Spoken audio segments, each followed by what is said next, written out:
લઈને જાઓ છો ને હાથમાં, ને પ્રસાદ પછી શું કરો છો? પરમાત્માને ધરાવો છો. પણ દુકાનમાં જ્યારે આ પ્રસાદ ખરીદવા જાઓ છો ત્યારે પેલા દુકાનદારને શું કહો છો? ભાઈ ચાખવા આપ, પહેલા શુદ્ધ હોય, વાસી ન હોય તો જ મારા ભગવાનને ચડાવું. તો એ દુકાનદાર જ્યારે આપને પ્રસાદ હાથમાં આપે છે, એની દુકાનમાં આપણે ખાઈને આમ માથે લગાડીએ છીએ ના, કેમ નહીં? પણ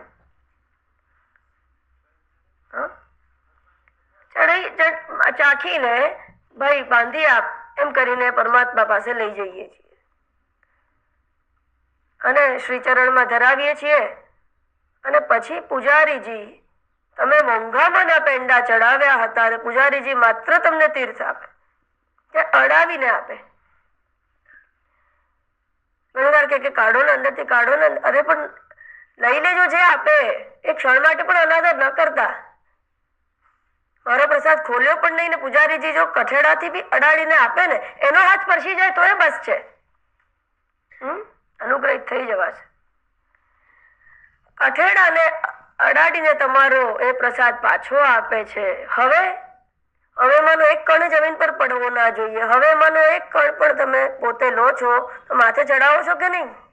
ભાઈ શું ચમત્કાર થઈ ગયો! એ જ પેંડો, એ જ ડબ્બો, આરોગનાર પણ તમે જ. થયું શું? ત્યાંથી થઈને આવ્યો પરમાત્માથી અને માથે ચડવા લાગ્યો. પછી આ પ્રસાદ હવે સારો એ નથી, હવે ખરાબ એ નથી, મને ઓછો આપ્યો, વધારે આપ્યો એ નથી, બધું જ જતું રહે છે પ્રસાદમાંથી, કારણ કે ત્યાંથી પસાર થઈને આવે છે. આ પ્રમાણે આપણા કર્મફળનું કેમ નથી સમજી શકાતું? કર્મનું ફળ તો કોણ નક્કી કરે છે, આપણે કે પરમાત્મા?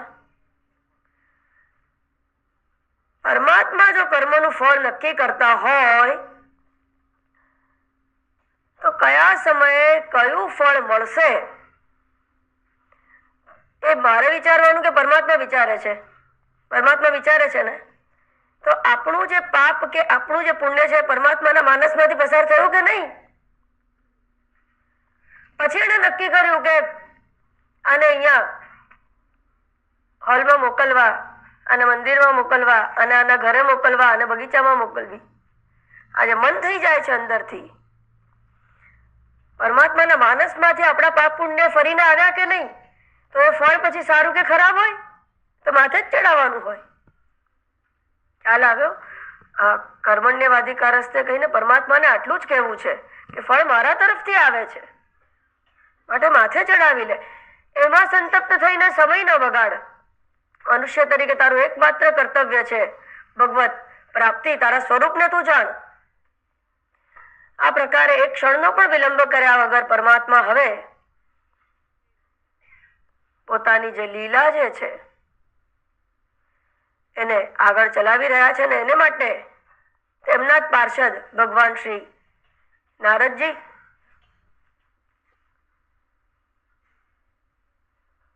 તેઓને પરમાત્મા પ્રેરણા કરે છે.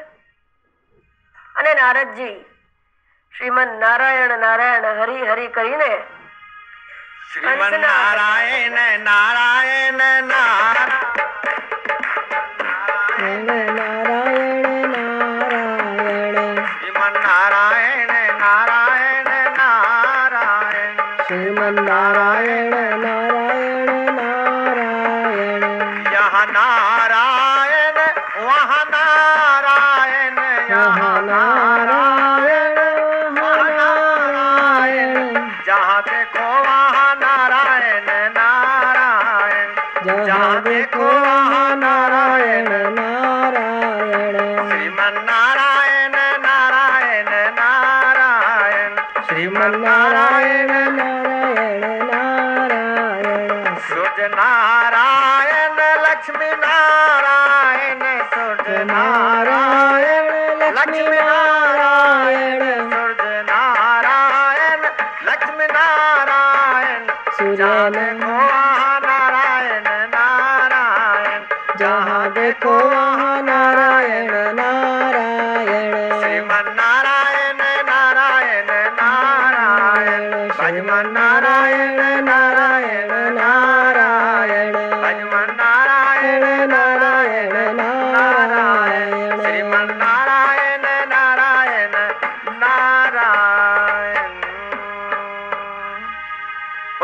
कृष्ण कन्हैया लाल की जय भागवत महापुराण की जय व्यास भगवान की जय सदगुरुदेव भगवान की जय ભગવાન સુખદેવજી વર્ણન કરે છે નારદજી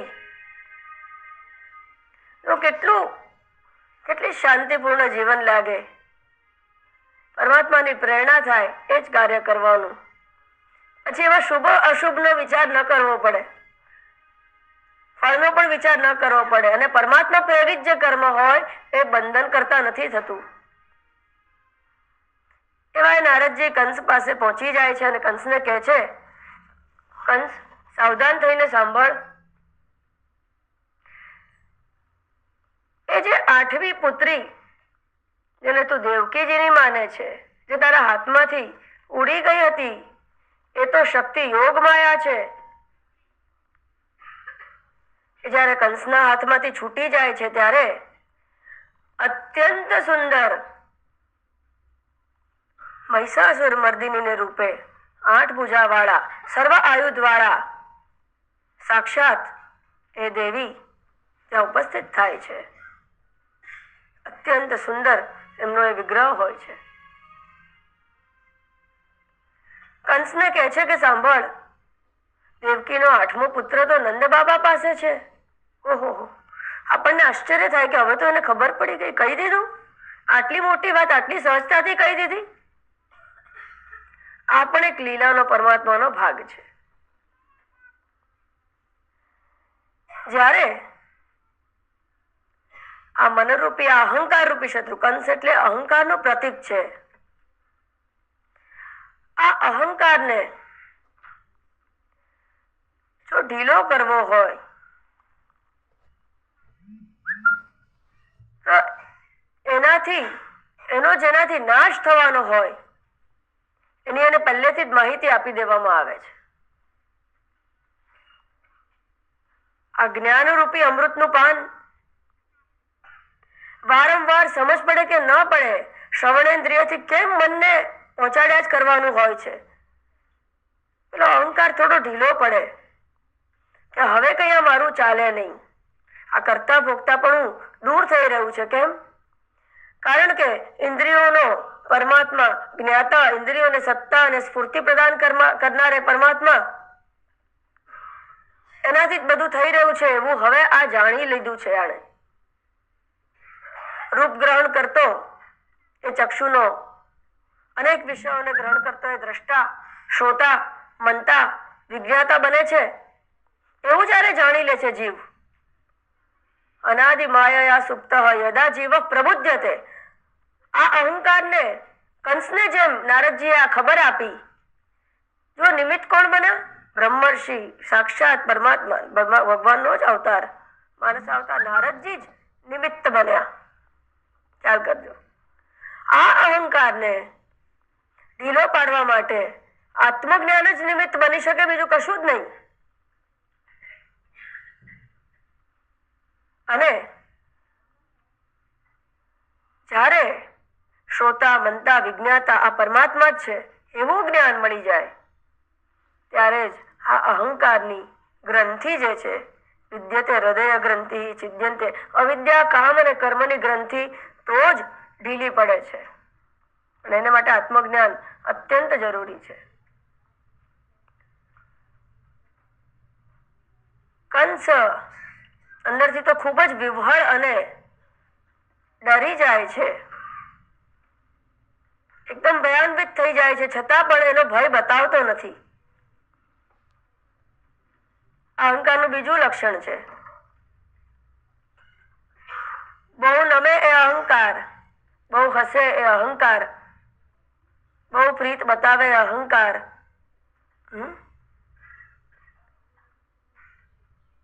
અહંકાર બહુરૂપિયો છે. આપણી પાસે અતિશય નમ્રતાનું વર્તન કરાવશે, અતિશય નમાવશે, અતિશય બીજાના વખાણ કરાવડાવશે. આ અહંકાર અંદરથી તો બળી રહ્યું હોય છે. આમ કંસ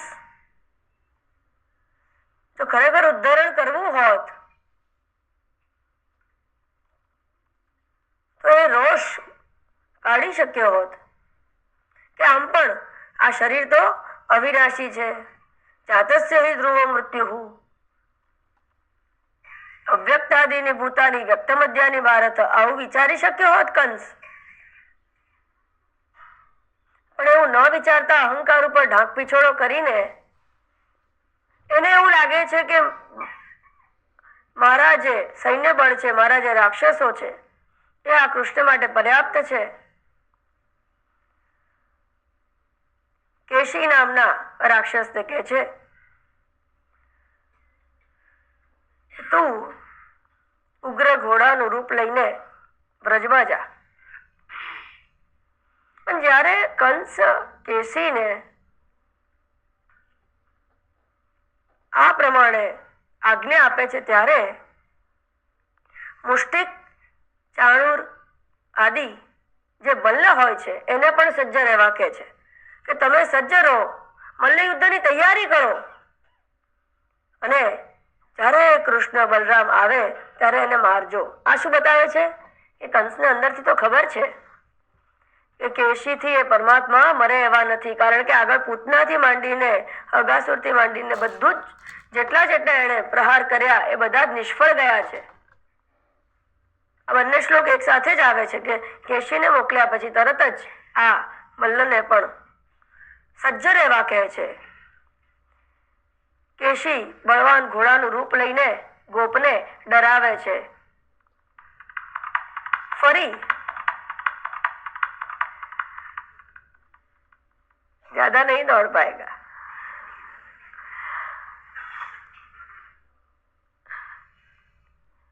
પરમાત્મા ફરી વિચારે છે કે આ ઘોડાથી મારું અનિષ્ટ થવાનું જ નથી.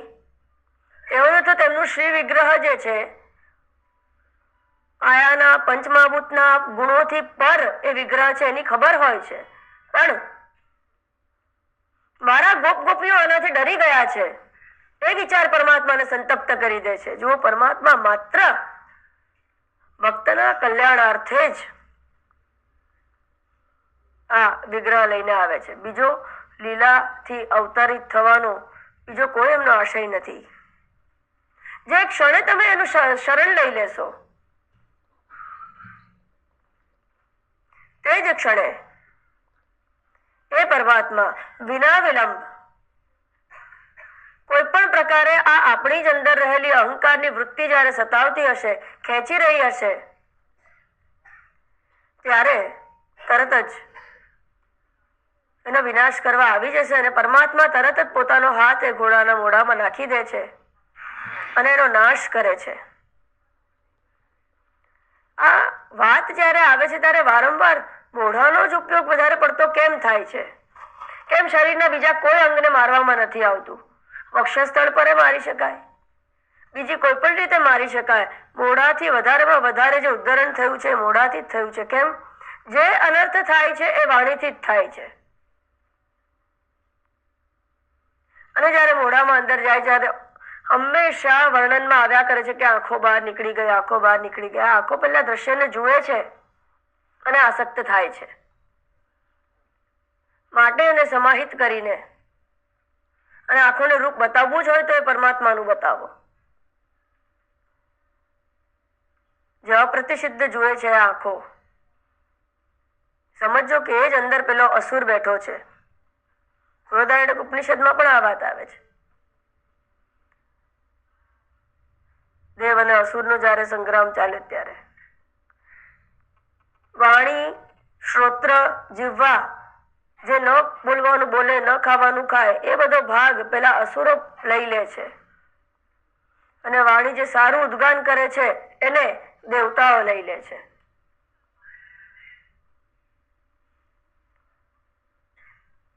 આ રીતે હવે કંસ તૈયારીમાં લાગી જાય છે અને અક્રૂરજીને બોલાવે છે. અને ભગવાન વ્યાસે વર્ણન કર્યું છે, એટલું સુંદર વર્ણન છે. ભગવાન વ્યાસ કહે છે કે અક્રૂરજીનો હાથ પકડે છે. આમ તો કંસ કોઈનો હાથ પકડે એવો છે નહીં, અને અંદરથી તો એને ખાતરી હોય છે કે આ તો પરમાત્માનો ભક્ત છે, તે છતાં પણ હાથ પકડે છે. જુઓ અહંકાર બહુ પ્રેમ કરે અહંકાર. કોઈ પ્રેમથી હાથ પકડે, સંત મહાત્મા કે કોઈ જ્ઞાની જન સિવાયનાની વાત કરું, કોઈ વ્યવહારમાં કોઈ પ્રેમથી બોલાવે તો સમજી જજો આ કંસ બોલાવે છે.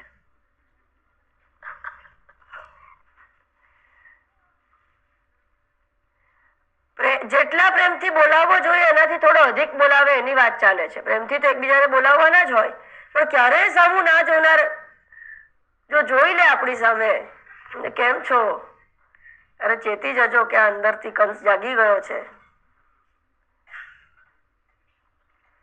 અક્રૂરજીને અતિશય પ્રેમથી બોલાવે છે, કારણ કે એને ખબર છે કે હું એને જે કામ સોંપવાનું છું એ એના પ્રિયના અનિષ્ટનું કામ છે, માટે એ કરશે કે નહીં કરે. પણ આ તો અક્રૂરજી હતા, પરમાત્માના ભક્ત હતા. પરમાત્મા એની અંદર શક્તિ સંચારણ કર્યું જ હતું. અક્રૂરજીને કહે છે, અક્રૂરજી જાઓ આપ વ્રજમાં જઈને નંદ બાબા ગોપની સાથે કૃષ્ણ પરમાત્માને એના વસુદેવના 2 બાળકો છે, જે છે તો નંદના બાળકો એવી રીતે રહે છે પણ છે વસુદેવજીના, માટે તમે શીઘ્રતાથી તેઓને લઈ આવો. અને અક્રૂરજીને એટલે મોકલે છે, એને એવું લાગે છે કે આ પરમાત્મા એટલી મંદ બુદ્ધિના હશે કે અક્રૂરજી તો લેવા આવે, જો પોતાનું સુરત લેવા આવે તો એ નુકસાન તો કરવા વાળો ન જ હોય ને. કેમ કે કૃષ્ણ પરમાત્મા આવવા માટે તૈયાર એટલે થઈ જશે કે લેવા જો અક્રૂરજી આવે છે તો કઈ વાંધો નથી, સારું જ હશે. આવી કઈ દુર્બુદ્ધિ વાપરે છે. આ અક્રૂરજીને મોકલવા એટલે ખરાબ કામ કરવા જયારે નીકળ્યા હોય, કોઈનું અનિષ્ટ કરવું હોય ત્યારે પરમાત્માને પ્રાર્થના કરવાની કે મને શુભ કરજે મારું. એવું કરવા જેવું છે. શુભ નહીં થાય, શું થાય છે જોઈ લઈશું આપણે. અક્રૂરજી અંદરથી તો સમજે છે કે આ પણ પરમાત્માની લીલા છે, અને અક્રૂરજીને કંસથી છૂટવું હોય છે, માટે આ કર્મ કરવા જાય છે. એમને આનંદ નથી જ્યારે કંસ કહે છે કે એ બંને બાળકોને લઈ આવ. બધી જ આખી જે એની જે પ્લાન હોય છે, જે પણ એની વ્યવસ્થા હોય, બધું જ કહી દે છે કંસ. વર્ણનમાં આવે છે તે જ મિનિટે આવી રીતે યુદ્ધ થશે, કુલે પીડ હાથી હશે, પહેલા એનાથી મારવાની કોશિશ કરીશ, કેશીને મોકલ્યો છે, બધી વાત કરી દે છે. અક્રૂરજી કહે છે કે હવે આટલા ક્રૂર વિચારવાળા સાથે વધુ રહેવા કરતા તો આ કર્મ કરવા પણ તૈયાર થઈ જઈશ. પરમાત્માના દર્શન તો થશે.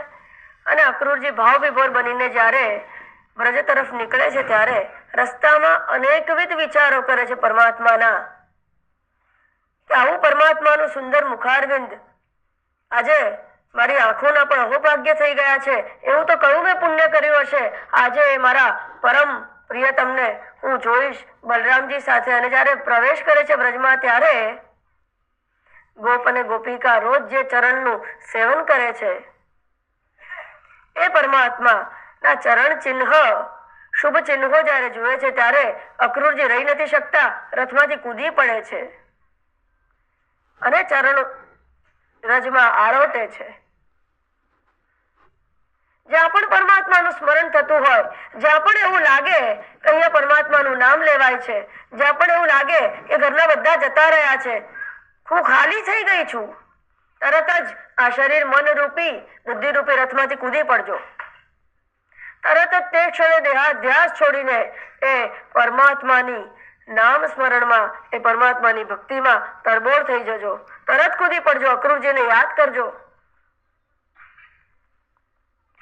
સ્મરણથી હજી તો ચરણ રજથી કૂદી પડે છે. અને ક્ષત્રિય બ્રહ્મનિષ્ઠ ગુરુજનોથી પાવન ચરણ રજ તો ક્યાંય દેખાતી નથી. જો અવલંબન જોઈતું જ હોય તો એ જ્ઞાનીજનોનું અવલંબન કરજો. તમ વંદે દ્વિપદાંબરમ. જ્ઞાનેન આકાશન કલ્પેન ધર્માન્ય ગગનોપમાન જ્ઞેયા ભિન્નેન સંભૂત તમ વંદે દ્વિપદાંબરમ. દ્વિપદમાં શ્રેષ્ઠોના ગુરુજનોને વંદન એટલે જ કરવામાં આવે છે, કારણ કે એ પરમાત્મા નું સ્મરણ કરાવે છે, પરમાત્માની હયાતીનું હાજરા હજુર પ્રતીક છે. એવા અક્રૂરજી ભાવ વિભોર બની જાય છે, ચરણરજ રહી લે છે. ચરણરજ એટલા માટે રહે છે કે હે પરમાત્મા, અંદર ખાને તો હું આવું ક્રૂર કર્મ કરવા આવ્યો છું, અને ક્યાં હું દેવકી વસુદેવજીને મળવા લઈ જાઉં છું, કારણ કે કંસે દેવકી વસુદેવજીને પાછા જેલમાં પૂરી દીધા. હું આવું કઈ શુભ કરવા આવતો હોઉં તો બરાબર, માટે તારી ચરણરજ જ મારી રક્ષા કરશે આ ક્રૂર કર્મમાંથી. ખ્યાલ આવ્યો? જીવનમાં પણ માટે જ કોઈ અનિષ્ટ કર્મ થઈ પણ ગયું હોય તો સંત ચરણ સિવાય એનું કોઈ બીજું ઉદ્ધરણ નથી, કોઈ બીજું મારણ નથી. શિવે રુષ્ટે ગુરુસ્ત્રાતા ગુરુ રુષ્ટે ન કશ્ચન લબ્ધ્વા કુલગુરુમ સમ્યક ગુરુમેવ સમાશ્રયેત. સારા પ્રકારે સમ્યક પ્રકારે એ ગુરુને